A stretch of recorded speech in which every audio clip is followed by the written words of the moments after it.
नमस्कार। आज हम राजस्थान बोर्ड का क्लास 9 का सोशल स्टडीज़ का चैप्टर 6 करेंगे। यहाँ पर भारत में राष्ट्रीयता।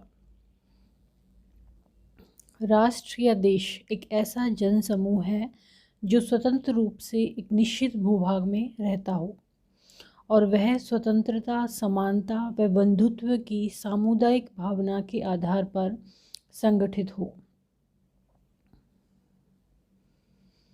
स्वतंत्रता, समानता व बंधुत्व की सामुदायिक भावना के आधार पर संगठित हो। राष्ट्र के सदस्यों में पाई जाने वाली राष्ट्रभक्ति, आत्मीयता, देश प्रेम और देश के प्रति त्याग व समर्पण का भाव ही राष्ट्रवाद है। पश्चिमी देशों में राष्ट्र की अवधारणा राज्य के रूप में थी। एक जाति या नस्ल और उसका भूभाग राष्ट्र की श्रेणी में आता था। राष्ट्र की भारतीय अवधारणा में संस्कृति का विशेष महत्व था। भारत में राष्ट्र, देश और राज्य को निम्न तालिका से समझा जा सकता है। राष्ट्र, देश, राज्य। अनिवार्य तत्व में राष्ट्र में है जन, देश में है जन और राज्य में भी है जन। दूसरा है राष्ट्र में है संस्कृति, देश में है भूमि और राज्य में है संप्रभुता। यदि जन, भूमि, संप्रभुता व संस्कृति चारों तत्व उपलब्ध हैं तो वह आदर्श राष्ट्र की श्रेणी में आता है।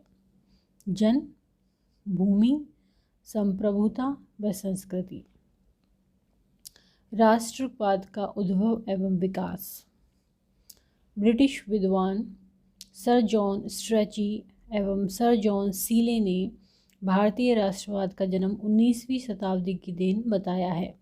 वे भारतीय राष्ट्रवाद को ब्रिटिश उपनिवेशवाद का परिणाम मानते हैं, लेकिन भारत में राष्ट्रवाद की धारणा अति प्राचीन है। वैदिक साहित्य से हमें राष्ट्रीयता की स्पष्ट जानकारी मिलती है। यजुर्वेद और अथर्ववेद में राष्ट्र की स्पष्ट व्याख्या की गई है तथा राष्ट्र के प्रति नागरिकों का क्या कर्तव्य होना चाहिए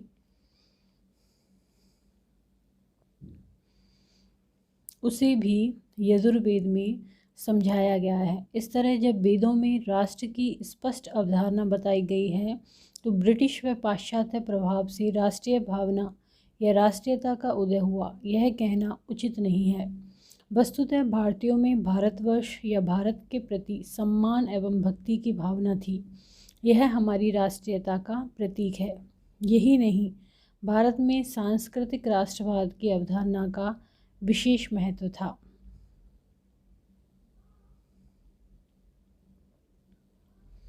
प्राचीन काल में बृहत्तर भारत का उल्लेख मिलता है, जिसके अंतर्गत भारत का सांस्कृतिक प्रभाव संपूर्ण मध्य एशिया में व्याप्त था। 19वीं शताब्दी के मध्य से भारत में अंग्रेजों के विरुद्ध लोगों में राष्ट्रीय चेतना की भावना विकसित हुई, जिसकी परिणति भारत के राष्ट्रीय आंदोलन के रूप में हुई।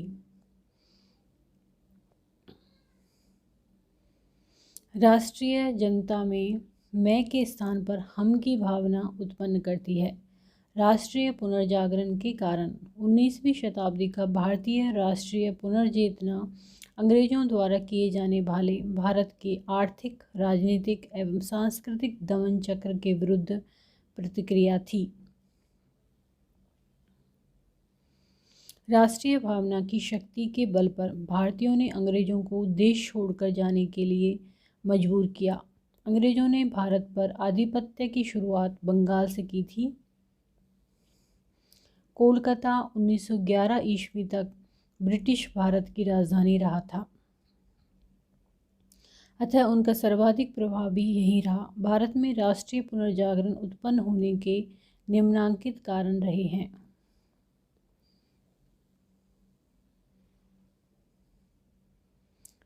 पहला है भारत के गौरवपूर्ण अतीत का प्रभाव। अपार ज्ञान के कारण प्राचीन काल में भारत को विश्व गुरु कहा जाता था। प्राचीन काल में हमारे महापुरुषों एवं शासकों ने भारत को एक सूत्र में लाने का प्रयास किया।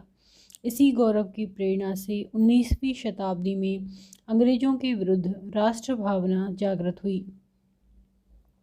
अतीत के गौरवपूर्ण इतिहास व सांस्कृतिक वैभव की जानकारी पाश्चात्य विद्वान विलियम जोन्स,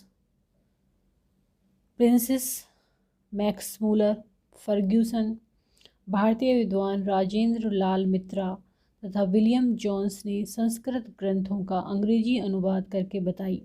1861 ईस्वी में कनिंघम के नेतृत्व में पुरातात्विक अन्वेषण व उत्खनन प्रारंभ हुआ। 1861 ईस्वी में कनिंघम के नेतृत्व में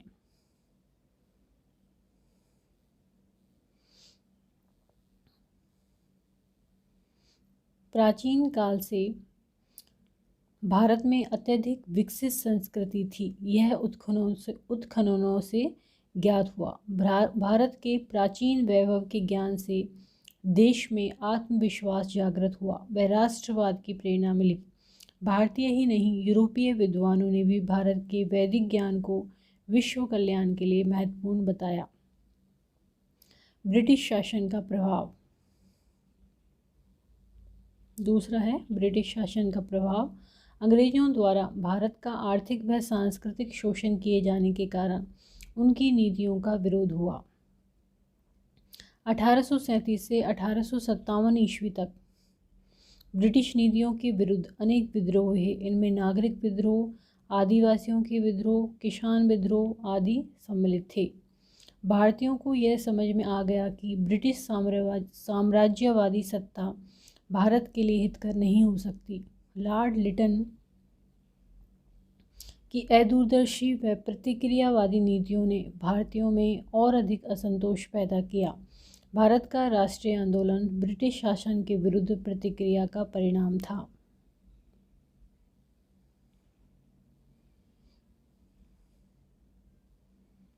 अंग्रेजी शिक्षा का प्रभाव। यद्यपि लॉर्ड मेकाले अंग्रेजी शिक्षा व भाषा के प्रचलन करके भारतीयों को मानसिक दृष्टि से गुलाम बनाना चाहते थे, लेकिन अंग्रेजी भाषा भारतीयों के लिए विश्व संपर्क भाषा बन गई।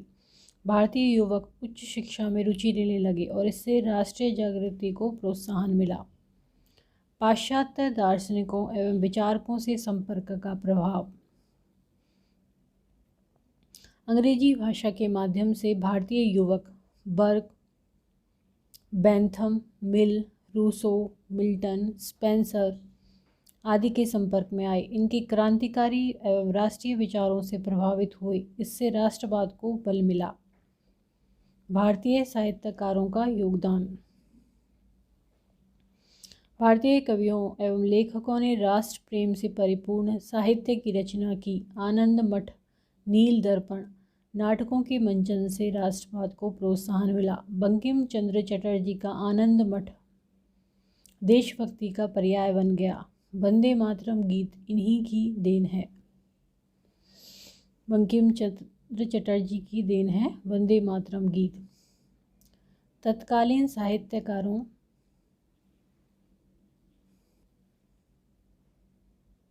ने मातृभूमि के प्रति विशेष आस्था प्रकट की थी। बंकिम चंद्र का वंदे मातरम गीत भारत के राष्ट्रीय आंदोलनकारियों की प्रेरणा का मुख्य स्रोत बन गया। अन्य साहित्यकारों में हेमचंद्र बनर्जी, नवीन चंद्र सेन, R.C. दत्त, रविन्द्रनाथ टैगोर, बद्री नारायण चौधरी, प्रताप नारायण मिश्र, बालकृष्ण भट्ट आदि ने अपनी रचनाओं के माध्यम से राष्ट्रीय भावना के जागरण में विशेष योगदान दिया। छठा है छापे खाने का प्रारंभ एवं समाचार पत्रों का योगदान। समाचार पत्र एवं पत्रिकाएं संचार के सुगम साधन हैं। 1800 ईस्वी में कोलकाता के समीप श्रीरामपुर में छापे खाने की शुरुआत हो गई और समाचार पत्रों का प्रकाशन तेजी से हुआ। 1774 ईस्वी में प्रथम समाचार पत्र इंडिया गजट व 1780 में बंगाल गजट प्रकाशित हुआ। राष्ट्रीय भावना के प्रसार की दृष्टि से राजा राम मोहन राय ने संवाद कौमुदी व मिरातुल अखबार प्रकाशित करवाया। हिंदी भाषा का प्रथम समाचार पत्र उदंत मार्तंड का 1826 ईस्वी में प्रकाशन प्रारंभ हुआ। हिंदी भाषा का प्रथम समाचार पत्र था उदंत मार्तंड। इसका 1826 में प्रकाशन हुआ।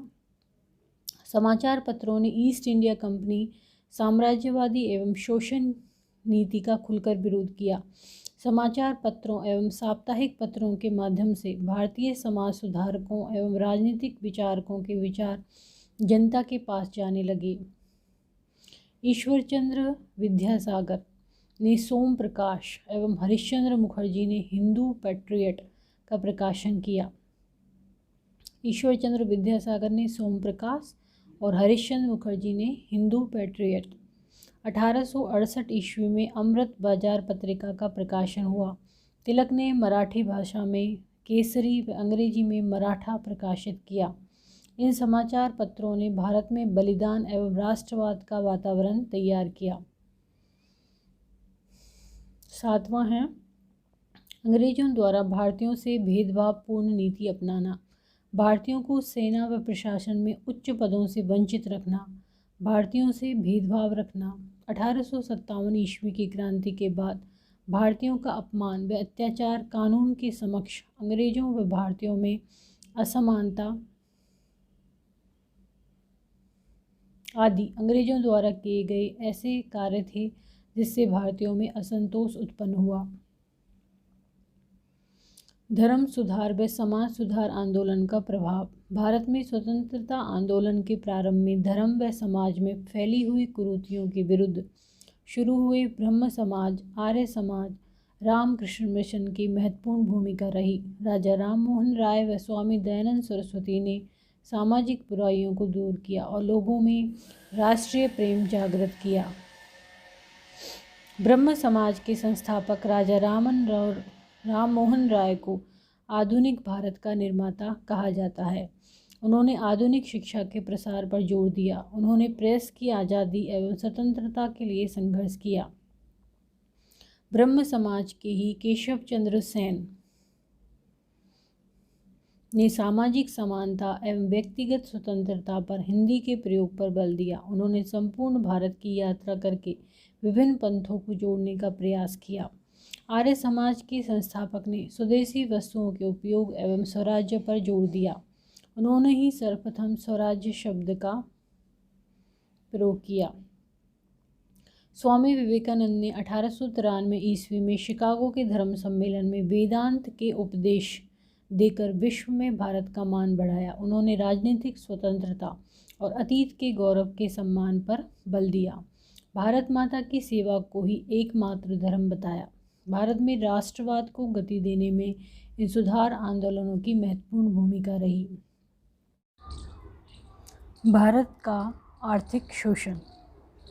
भारतीयों में अंग्रेजों द्वारा किए गए आर्थिक शोषण के विरुद्ध भारी असंतोष था। भारत के कुटीर उद्योगों को नष्ट कर दिया गया था। यहाँ से सस्ते भाव से कच्चा माल लेते थे और अंग्रेज उसे तैयार करके ऊंचे दामों में बेच देते थे। विदेशी पूंजी का भारत में निवेश, विदेशी आयात के माध्यम से भारत का शोषण किया। इंग्लैंड में भारत की गृह सरकार का सारा खर्चा भारत द्वारा ही वहन किया जाता था। भारत से धन का अपहरण, कुटीर उद्योगों का विनाश और किसानों का शोषण आदि भारतीयों ने विरोध किया।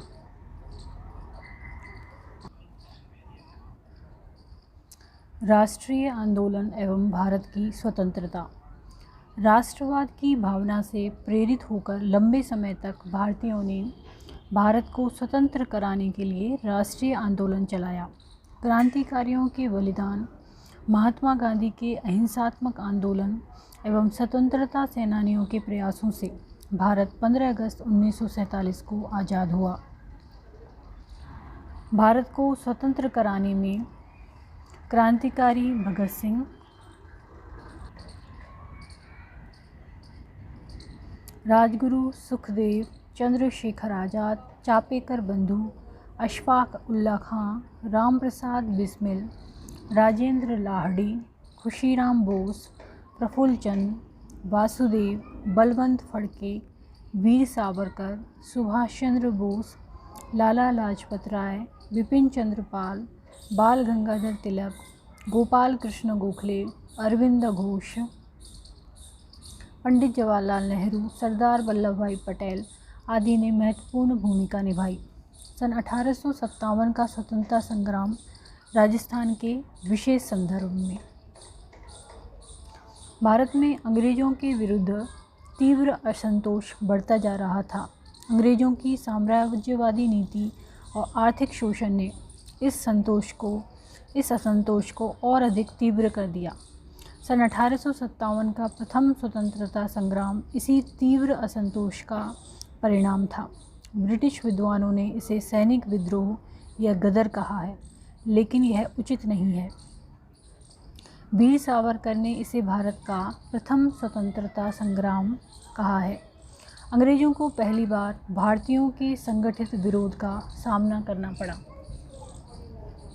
स्वतंत्रता संग्राम के कारण प्रशासनिक एवं राजनीतिक।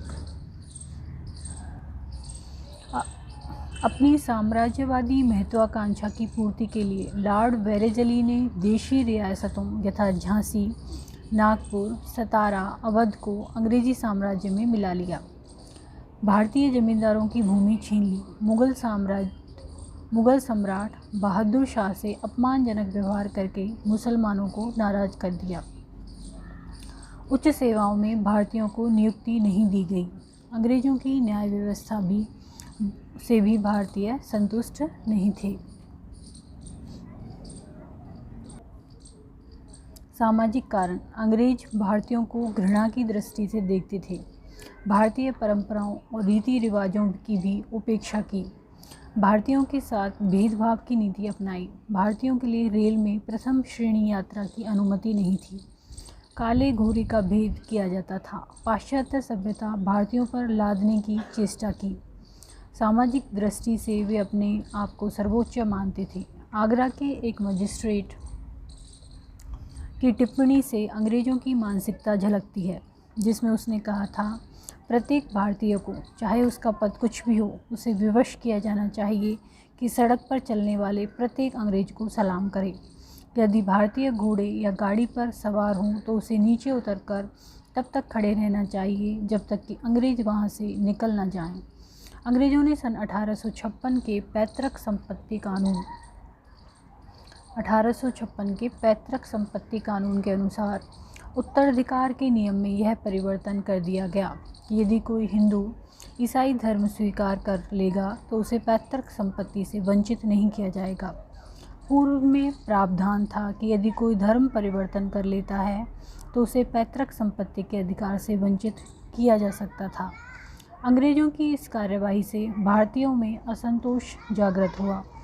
अंग्रेज़ों द्वारा भारत में किए गए सामाजिक सुधार और आधुनिकीकरण के नाम पर रेल, डाक तार विभाग में किए गए काम को भी भारतीयों ने अपनी सभ्यता और संस्कृति पर आक्रमण माना। धार्मिक कारण। अंग्रेज़ों का एक छद्म उद्देश्य था भारत में अपने धर्म का प्रचार करना। हाउस ऑफ कॉमन्स में ईस्ट इंडिया कंपनी के अध्यक्ष मैगल्स द्वारा दिए गए व्याख्यान में स्पष्ट कहा गया था कि देव योग से भारत का विस्तृत साम्राज्य अंग्रेज़ों को मिला ताकि अपने मजहब की पताका भारत के एक छोर से दूसरे छोर तक फहरा सके। 1813 ईस्वी के चार्टर एक्ट द्वारा अपने मजहब प्रचारकों को भारत में रहने एवं अपने मत का प्रचार करने की स्वीकृति मिल गई। जो मतांतरण कर लेता था उसे अन्य सुविधाओं के साथ राजकीय सेवा का भी अवसर मिलता था। सेना में पादरियों की नियुक्ति होने लगी। अंग्रेज़ों के प्रति भारत में यह धार्मिक असंतोष भी 1857 ईस्वी के आंदोलन का कारण बना। अगला है सैनिक कारण। सन 1857 के भारतीय स्वतंत्रता संग्राम की शुरुआत सैनिक असंतोष के रूप में ही हुई थी। भारतीय सैनिकों के प्रति वेतन, भत्ते, पदोन्नति व व्यवहार में भेदभाव किया जाता था। भारतीय सैनिकों को 9 रुपया मासिक दिया जाता था, जबकि अंग्रेज सैनिकों को 60 या 70 रुपया दिया जाता था। थोड़ी सी गलती पर भी उन्हें बंदूक के नट से मारा जाता था और ठोकर मारी जाती थी। भारतीय सैनिकों की संख्या अंग्रेज़ों से 3 गुनी थी। उनको यह एहसास था कि अंग्रेज़ों का यह राज्य हमारे पर ही चल रहा है। इससे भी उन्हें अंग्रेज़ों के विरुद्ध शस्त्र उठाने में प्रोत्साहन मिला। क्रीमिया युद्ध में अंग्रेज़ों की हार से भी भारतीय सैनिकों को प्रेरणा मिली। भारतीय सैनिकों के भत्ते को भी समाप्त कर दिया। द्वितीय बर्मा युद्ध के समय भारतीय सैनिकों को समुद्र पार भेजा गया तो उन्हें इसका विरोध किया, क्योंकि उस समय हिंदू धर्म में समुद्री यात्रा को धर्म विरुद्ध माना जाता था। सन 1857 से पूर्व भी कई सैनिक विद्रोह हो चुके थे। आर्थिक कारण: अंग्रेज़ों की भारत के प्रति आर्थिक शोषण की नीति से भारतीयों में तीव्र असंतोष था। ब्रिटेन का उद्देश्य भारतीय उपनिवेश से अधिक पूंजी एकत्र करना था। उन्होंने भारत की आत्मनिर्भर ग्रामीण अर्थव्यवस्था को नष्ट भ्रष्ट कर दिया। अंग्रेज़ अमीर और भारतीय अधिक गरीब होते गए। अंग्रेज़ों ने अत्यधिक लगान दिया, किसानों और जमींदारों का उत्पीड़न किया। अकाल के समय भी किसानों और जमींदारों का शोषण किया। अकाल के समय भी किसानों की सहायता नहीं की। इससे भारतीयों में विरोध बढ़ता गया। तत्कालीन कारण: सैनिकों को पुरानी राइफलों के स्थान पर नई एनफील्ड राइफल दी गई, जिसके कारतूस के ऊपरी भाग को मुंह से काटना पड़ता था। जनवरी 1857 में यह बात फैल गई कि कारतूसों में गाय और सूअर की चर्बी लगी हुई है। अंग्रेज़ों के इस कार्य को भारतीय सैनिकों ने धर्म विरोधी माना। 29 मार्च 1857 को बैरकपुर की छावनी में मंगल पांडे ने चर्बी वाले कारतूस मुंह से काटने से मना कर दिया। ये बात है 29 मार्च 1857 की, बैरकपुर छावनी की, जहां पर मंगल पांडे ने चर्बी वाले कारतूस मुंह से काटने से मना कर दिया तथा उसने अंग्रेज अधिकारी की भी हत्या कर दी। मंगल पांडे को 8 अप्रैल 1857 को फांसी दे दी गई। इससे सैनिक भड़क गए और अंग्रेज़ों के विरुद्ध क्रांति का बिगुल बजा। मेरठ से क्रांति का प्रसार दिल्ली, कानपुर, बिहार, राजस्थान, दक्षिणी भारत आदि स्थानों तक हो गया। स्वतंत्रता संग्राम के नायक: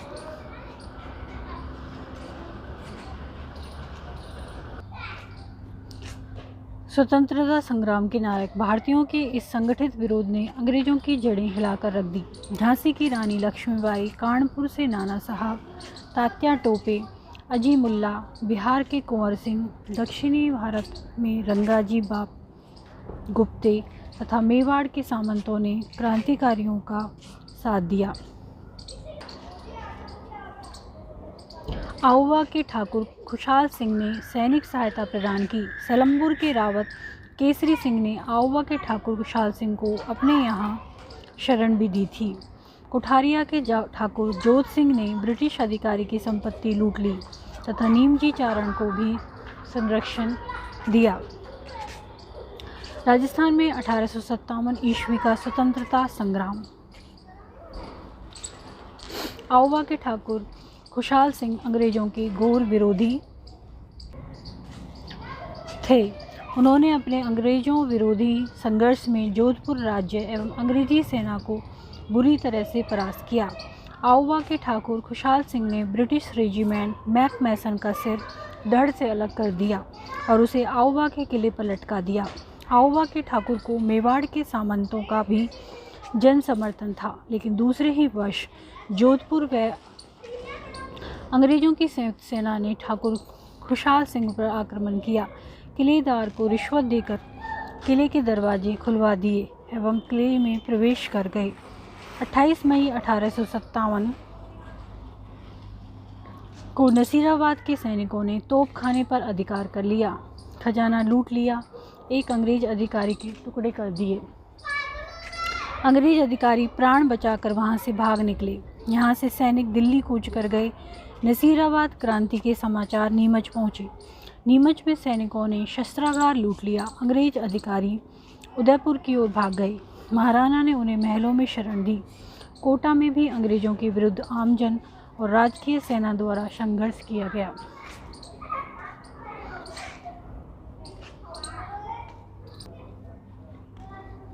कोटा के महाराव को भी अंग्रेजों के प्रति सहयोग की नीति के कारण क्रांतिकारियों का कोपभाजन बनना पड़ा था। अंग्रेज विरोधी भावना जागृत करने में जयदयाल, मेहराब खां, रतन लाल व जियालाल की प्रमुख भूमिका रही। कोटा के संपूर्ण प्रशासन पर क्रांतिकारियों का अधिकार हो गया। कोटा में इस दौरान लगभग 5 माह तक जन शासन रहा। कोटा में पॉलिटिकल एजेंट मेजर बर्टन था। कोटा के क्रांतिकारियों ने मेजर बर्टन व उसके 2 पुत्रों को मौत के घाट उतार दिया। यहाँ क्रांतिकारियों का जनता ने साथ दिया। यहाँ के शासक को क्रांतिकारियों ने महल में कैद कर लिया। 6 माह तक कोटा में क्रांतिकारियों का कब्जा रहा। टोंक और शाहपुरा में अंग्रेजी सैनिकों के लिए द्वार बंद कर दिए, लेकिन सर्वमान्य नेता के अभाव में अंग्रेजों ने अपने सैनिक बल के आधार पर इस क्रांति का दमन कर दिया। तात्या टोपे ने राजस्थान के झालावाड़ में प्रवेश किया एवं झालावाड़ पर अधिकार कर लिया। यहाँ के शस्त्र भंडार पर क्रांतिकारियों ने अधिकार कर लिया। राजस्थान में तात्या टोपे के आगमन से क्रांतिकारियों में नया जोश आ गया। सलमपुर के रावते केसरी सिंह तथा कोठरिया के सामंत जोध सिंह ने तात्या टोपे को पूरा सहयोग दिया। सलमपुर के रावत हैं केसरी सिंह और कोठरिया के सामंत थे जोध सिंह।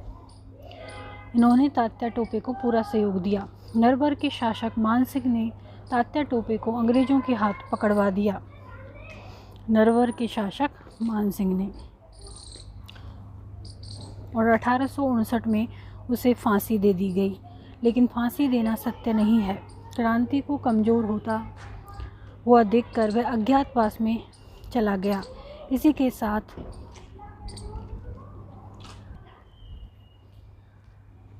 के साथ राजस्थान में स्वतंत्रता संग्राम भी समाप्त हो गया। स्वतंत्रता संग्राम की असफलता के कारण भारतीयों के इस संगठित और सामूहिक विरोध से अंग्रेज घबरा गए।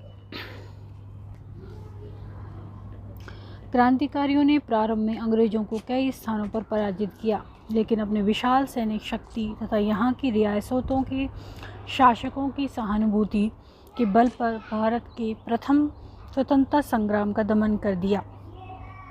अन्य भी कई कारण थे जो संग्राम की सफलता में बाधक बने, यथा निश्चित योजना के अभाव के कारण क्रांतिकारी आपस में संपर्क में नहीं आ सके।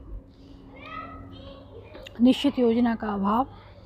क्रांतिकारियों के पास अंग्रेजों की तुलना में परंपरागत सैनिक शक्ति व सीमित साधन थे।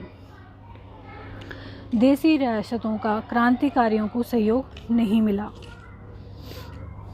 क्रांति की शुरुआत निर्धारित योजना अनुसार 31 मई 1857 को होनी थी, लेकिन कुछ घटनाक्रम ऐसा हुआ कि क्रांति 10 मई से ही शुरू हो गई। लॉर्ड कैनिंग की कूटनीति से देशी रियासतों को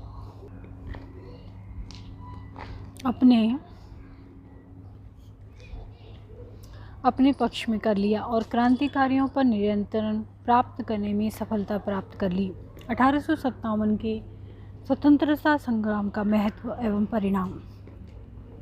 सन 1857 के स्वतंत्रता संग्राम में यद्यपि सफलता नहीं मिली, लेकिन अंग्रेजों को प्रशासनिक नीति में परिवर्तन और सेना के पुनर्गठन के लिए विवश होना पड़ा, यथा ईस्ट इंडिया कंपनी के शासनकाल को समाप्त करके भारत का प्रशासन सीधे ब्रिटिश सरकार के अधीन हो गया। सन 1857 के स्वतंत्रता संग्राम से भविष्य में भारत के राष्ट्रीय आंदोलन को प्रेरणा मिली। देशी रियासतों के साथ अंग्रेजों की नीति में परिवर्तन आया। महारानी ने अपनी घोषणा में देशी राजाओं को उनके अधिकार, सम्मान व गौरव दिलाने की बात कही। उनको दत्तक पुत्र गोद लेने की अनुमति नहीं थी। अंग्रेज समझ गए कि हिंदू मुस्लिम एक रहे तो अंग्रेज अधिक समय तक शासन नहीं कर पाएंगे, अतः उन्होंने फूट डालो व राज करो की नीति व हिंदू व मुस्लिम वैमनस्य को जन्म दिया। इस क्रांति के बाद अंग्रेज़ों ने सेना का पुनर्गठन किया। सेना में ब्रिटिश सैनिकों की संख्या बढ़ा दी और तोपखाना भारतीयों के पास नहीं रहा। यद्यपि अंग्रेज़ों ने अपनी सैनिक शक्ति और कूटनीति के बल पर भारतीयों के इस संघर्ष को दबा दिया, लेकिन इस आंदोलन ने यह साबित कर दिया कि यदि भारतीय संगठित होकर नियोजित प्रयास करें तो अंग्रेज़ों को भारत से बाहर निकाला जा सकता है। अंग्रेज़ों को यह एहसास हो गया कि भारत पर शासन करना है तो फूट डालो व राज करो की नीति अपनानी होगी। इस प्रकार भारत में राष्ट्रीयता का विकास हुआ और अंततः इसी के फलस्वरूप